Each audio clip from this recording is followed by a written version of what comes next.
Salut à tous, ça fait une semaine que j'ai en main le Galaxy S7 Edge de Samsung et son casque de réalité virtuelle, la Galaxy Gear VR. J'avais hâte de tester ce S7 Edge après la présentation lors du MWC de cette année à Barcelone. C'est très intéressant tout ça, mais il faut quand même aller voir ce que ça donne sur le terrain, donc je vous propose tout de suite le test sur TechNesh.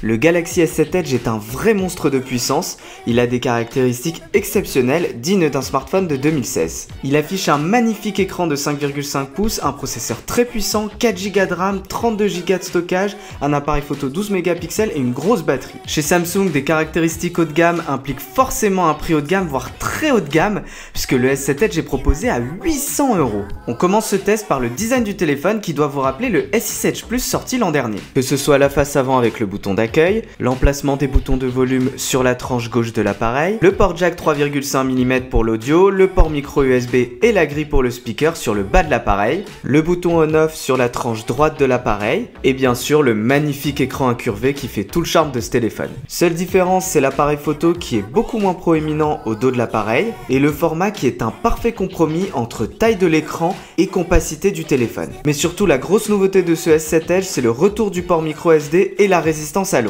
Coup de gueule sur ce téléphone, c'est la présence du port micro USB alors que tous les autres constructeurs sont passés à l'USB type C. Mes premières impressions lors du déballage de ce téléphone se sont confirmées, l'écran est magnifique, que ce soit pour regarder des vidéos ou jouer au jeu, c'est vraiment le plus gros point fort de ce téléphone. Côté logiciel, pas beaucoup de changements, c'est toujours Android avec la surcouche TouchWiz de Samsung. Je suis toujours pas fan, mais je reconnais que Samsung a fait un gros travail d'optimisation et de refonte graphique qui rend son utilisation beaucoup plus agréable qu'auparavant. Et puis Samsung a ajouté quelques nouveautés très appréciables, notamment la possibilité de configurer le menu latéral avec ce qu'on veut afficher. Un simple clic sur l'icône des paramètres permet d'accéder au volet affiché et au volet disponible que l'on peut ajouter si on le souhaite. Je me suis par exemple amusé à ajouter le volet boussole qui me semble pas très utile et un peu gadget, mais bon, c'est toujours sympa en tout cas de pouvoir le faire. Autre point que j'ai aimé, c'est le fil d'actualité qu'il est possible de configurer avec les sujets que l'on souhaite consulter. Pour ceux qui ont regardé ma rétro review, ils savent que c'est une idée de HTC et que c'est un point que j'apprécie particulièrement. Autre point qui m'a vraiment fait très plaisir sur ce téléphone, c'est la qualité de communication. La qualité de communication est tellement bonne sur ce S7 Edge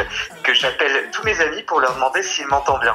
Du coup, je fais pareil avec vous, hein. Vous m'entendez bien? Dernier très bon point sur ce téléphone, c'est la qualité de l'appareil photo, même si la différence avec les S6 de l'an dernier n'est pas si flagrante que ça. Samsung a fait le choix de la rapidité de l'autofocus, qui est très appréciable. Par contre, on perd en résolution puisqu'on a 12 mégapixels dorénavant versus 16 mégapixels l'an dernier, et donc les photos sont un peu moins détaillées. Côté vidéo, le S7 Edge est très bien équipé, il filme en 4K évidemment, avec stabilisateur optique, et du coup on a des vidéos qui sont très réussies.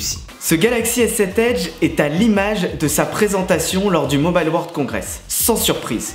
C'est vrai, il est très bon, il a un bon design, il a un très bon écran, il a une bonne autonomie, il a un bon appareil photo, mais il n'apporte que très peu de choses par rapport à ses prédécesseurs, les S6, S6 Edge et S6 Edge Plus. Le test du S7 Edge, c'est terminé.